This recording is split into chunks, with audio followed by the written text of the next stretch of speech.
Do you have a dark horse in this team? A guy that you think could have an impact, make an impact in this team out of spring training? Dalton Pompey is one name that comes to mind because you don't hear anything about him from the organization. I'm looking at a team that, I think John Gibbons is willing to have his mind swayed about his outfield right now. I don't think he's necessarily sold on Melvin Upton Jr. I don't think he's on Melvin Upton. I don't think he's necessarily sold on Ezekiel Carrera as being anything other than his fourth outfielder.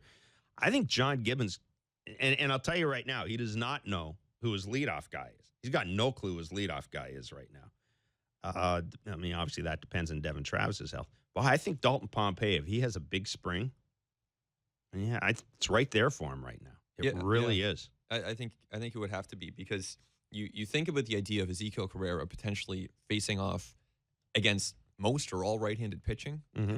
That to me just seems like a risky setup. And I like him as my fourth outfielder anyhow. I love him as my fourth outfielder because he can do anything I ask him to do, play any position I want him to do. He's got a sense of the moment. We know that about him. He's a big league player, and I think that to have him on your bench is a great thing. Now, to rely on him as the strong side of a platoon is another story, and I don't know if the Blue Jays want to see that unfold, where Pompey, if he were to step up, and I think that starts with his defense. Of course, it would extend to base running. It would extend to the offensive side of things. But he doesn't have to go out and project as a 20 home run hitter or a 300 hitter. He just has to show enough. You look around baseball right now, there aren't a ton of extremely productive left fielders. I mean, we're used to seeing that traditionally as a position where you see a power bat. Mm-hmm. Now you see more guys who are defense first, or at least those complete players that we've heard the Blue Jays talk about this offseason. Maybe Pompey can start to show the Blue Jays that he can be that type of player.